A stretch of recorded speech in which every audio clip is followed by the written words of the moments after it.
দীর্ঘ সময় চুপ করে থাকার বিষয়টা তোমার উপর অবধারিত করে নাও,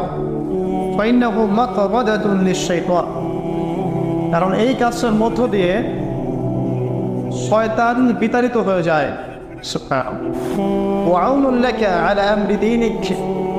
দীর্ঘ সময় চুপ থাকলে তোমার দিনের প্রতিটা কাজ করার ব্যাপারে আল্লাহ তোমাকে সাহায্য করবেন, বা দীর্ঘ নীরবতার ব্যাপারটা দিনের প্রতিটা কাজ করার ক্ষেত্রে তোমাকে সহযোগিতা করবে।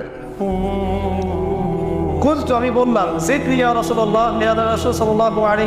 আমাকে আরো বাড়িয়ে দিন, আরো কিছু বলুন, আরো কিছু ওসিয়ত করুন।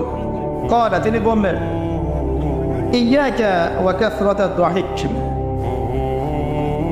সাবধান থাকবে, বেশি বেশি হাসবে না, কারণ যারা অধিক পরিমাণে